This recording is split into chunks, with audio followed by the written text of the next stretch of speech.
Hi guys, it's Tisha Green here at LA Vision Properties. It is April 2020 and it's time for our Baldwin Hills real estate report.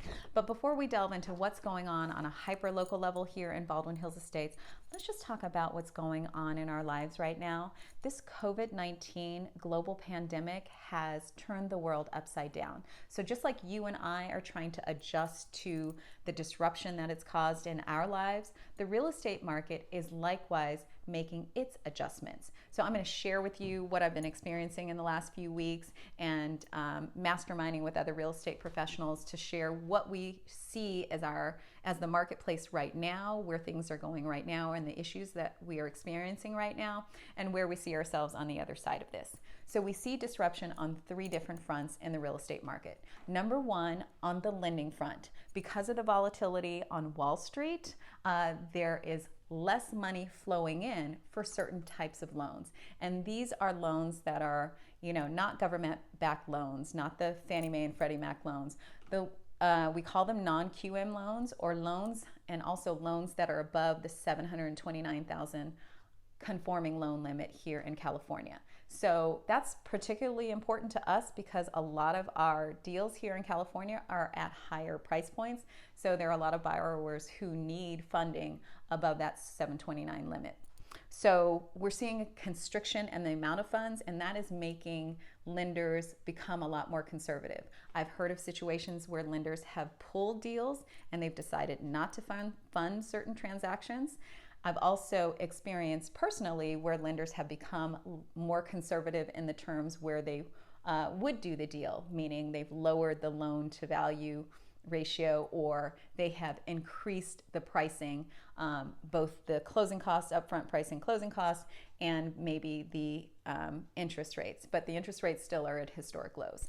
So that's one front to look at in terms of what that residual effect is going to have on our market. When there is less money flowing into the marketplace, we're going to have harder problems kind of getting deals closed. So secondly, we're seeing less inventory come onto the market than we would have expected.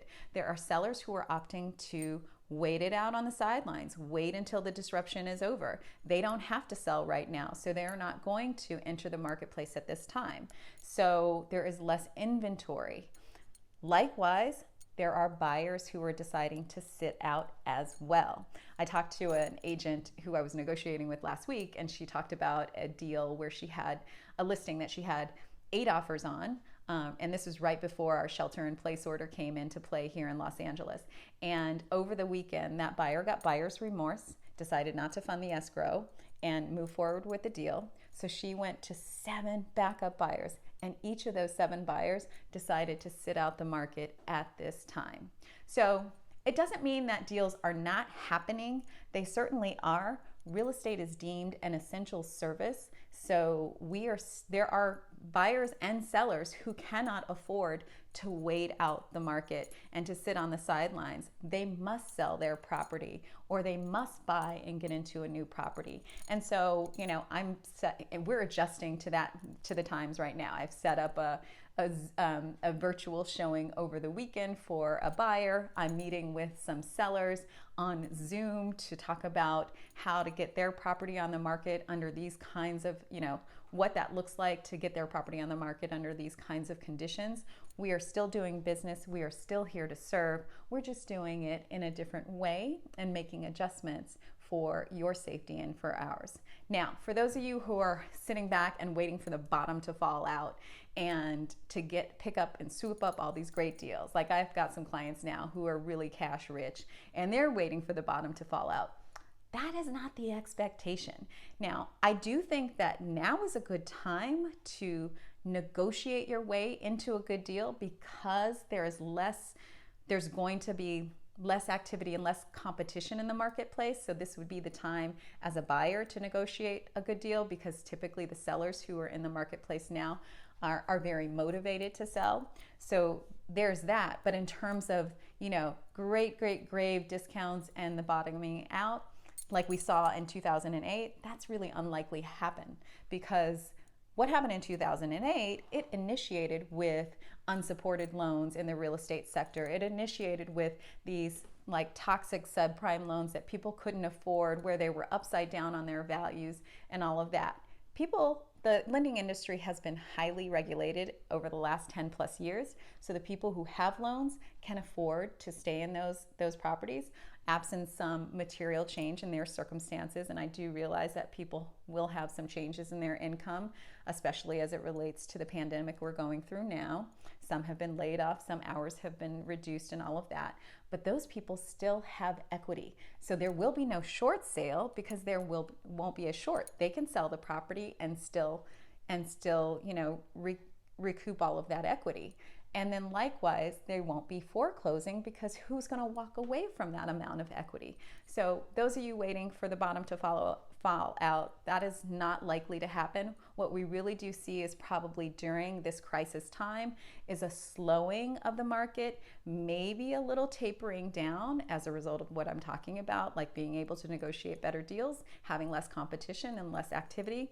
But once we are through this crisis period, and once we're able to get back to kind of normal, the expectation is all of the buyers and all of the sellers who have been sitting on the sidelines, they're still ready and poised to come back into the marketplace, and the values will come back to where they were prior to this crisis.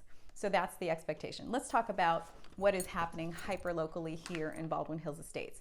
Now, just like we talked about generally in the marketplace in terms of less inventory, we didn't see any new sales come on the market here in Baldwin Hills Estates. There are actually just 2 leases that came on the market. One's noteworthy. It's really a good looking one around the corner from me on Don Diablo, leasing for $6,000 a month for a 3-bedroom, 2-bath.